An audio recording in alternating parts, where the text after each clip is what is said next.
Welcome to our first show of CresTalks. This is our first episode in which we have invited a very knowledgeable and eminent professor of B.S. Abdul Rahman Institute of Science and Technology. Let me welcome Dr. Syed Noorul Shajar. He has done M.Com and PhD from Aligarh Muslim University. He has completed PGDBM from Symbiosis, Pune. He has also qualified UGC NET in commerce domain. To his credit, he has got several international and national research papers. We are glad that you are here, sir. Thank you, sir. Thank you so much. A lot of students these days are coming up with startup ideas. Firms, organizations, they find managing their finances little tricky. So we have started this CresTalk with the topic working capital. Sir, I would like to know, what is working capital?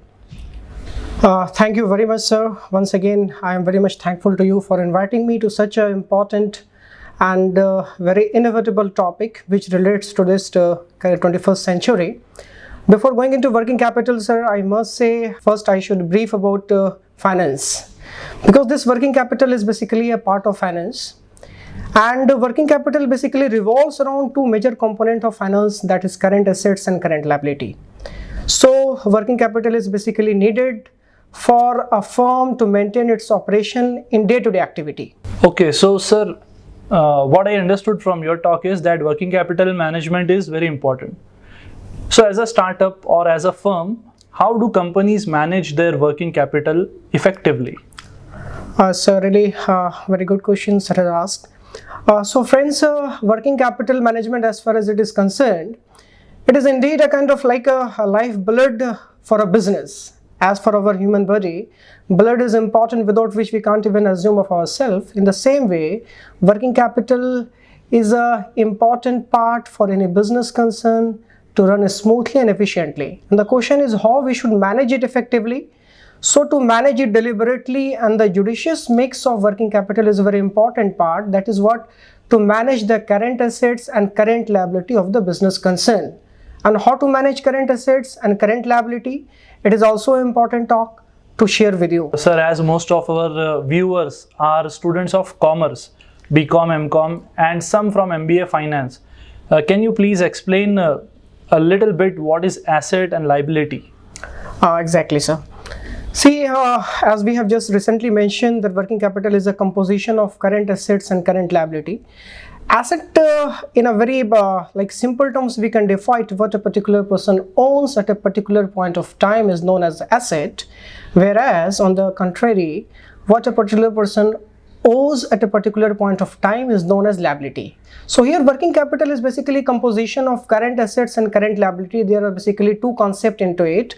One is gross working capital, where we consist of all the current assets in the business, that is known as gross working capital, whereas on the other side net working capital, which is the difference between net current assets and current liability. So this working capital is basically a result of deduction from current asset to current liability. That is why sometimes it may be negative also when current liabilities of the business exceeds the current asset. But a favorable working capital is always when current asset is more than the current liability. Means the position of the business is more sound to pay the outsiders and to pay their current liability. So working capital is a mix of assets and liabilities at two ends. Sir, are there some other major components of working capital? Yes, sir. It's a very important question that sir has flagged here. The major components of working capital are inventories, receivables, payables, and cash conversion cycle.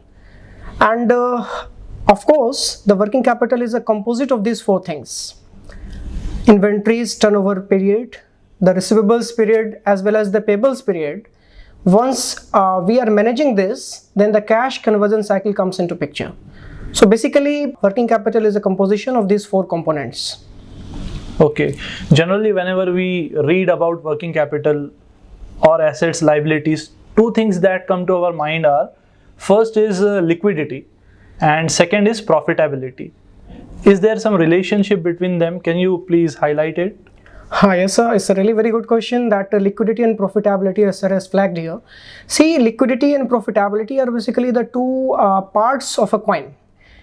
On the one side, if you're talking about liquidity, that is to make the firm more liquid so that the firm is in a proper condition to pay its outsiders and to invest its money in the market. At the same time, firm has to think about its profitability, to enhance the profitability.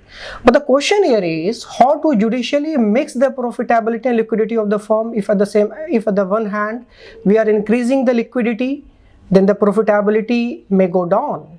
Whereas if we are decreasing the liquidity, the firm may suffer a financial crunch. So to manage it, a deliberate management of liquidity and the profitability is a very important and inevitable factor for a working capital management. That is why a term has been coined, sir, that is known as trade-off. Okay. So to make a trade-off between liquidity and the profitability is a very major concern for any financial manager or a financial analyst to operate in a smooth functioning of a business. Okay, so what I understood from your explanation is that if there is no proper trade-off, the company may face severe cash crisis. Exactly, Am I right? Sir. Exactly, sir. Okay, so there must be some policies to manage this working capital and all. Are there some policies? Yes, sure. This is a very actually debatable topic to go through and to delve into it. I highlight the few points related to the policies. Generally, there are three policies of working capital which are known as conservative policies, aggressive policy, and in between there is a matching concept. So basically, sir, what happens, like once the firm is going to invest its optimum available cash into the market, they go for investing strategy, whereas if the firm has to raise the funds from the market, they go for financing policy. So in both these policies, there are aggressive, there are conservative. Like aggressive investment policy, conservative investment policy. On the other hand, aggressive financing policy and conservative financing policy. In between, to mitigate the effect, there is a matching policy. Okay, so that has been quite a good session, knowledgeable session. So I'd like to add one more thing here, sir. Okay. A little for the viewers, our viewers actually. So this aggressive policy is basically what is this? Like if you are talking about aggressive financing policy, so once the firms is going to finance from the short-term available resources from the market, if the firm is concentrating more on the short-term finance than the long-term finance, it shows that the firm is adopting a conservative policy. Whereas on the other hand, if this firm is going for a less short-term firms and more long-term firms, it seems that firm is following aggressive financing policy. At the same time, on the other hand, the firms while going for investing policy, that firm is having an adequate chunk of finance with them and they are kept at idle in their stock. They want to invest it into the market to get a good return, sir. At the time, firm is adopting aggressive investment policy or conservative investment policy. What is aggressive investment policy? If firm is investing more in current asset than the fixed asset, it is known as aggressive investment policy. Whereas if firm is investing less in current asset, more in fixed asset, it is known as conservative investment policy.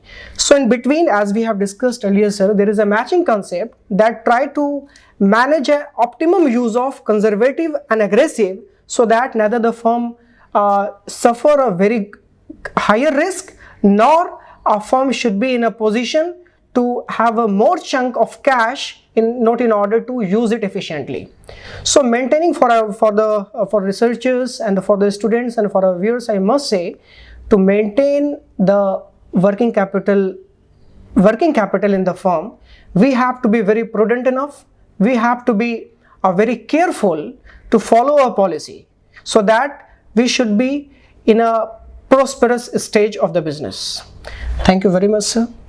Okay, so what I understood is that if we are having too much cash, it is a problem. If we are having shortage of cash, that again is a problem. Exactly. So we have to have a proper balance between that. That was a very knowledgeable session, sir. Thank you, sir. And from our students of Commerce Department and Management Department, we get a lot of questions. We get a lot of questions in the form like they are preparing for competitive exams. They need some guidance. So are there some tips for them, sir? Yes, sure.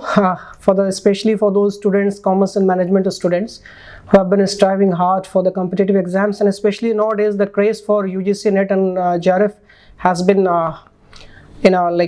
enormously students are going for that. So of course I must suggest to those students that please have a very focused approach towards your study, rather than going through we nowadays a lot of prepared ready-made materials are available in the market in the forms of guides and books.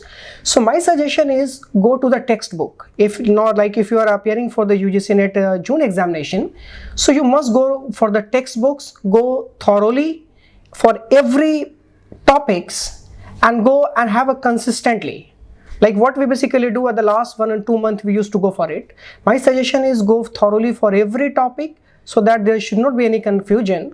And one more thing that I used to say to my students also, please follow consistency in your pattern. If you are consistent, nobody can beat you.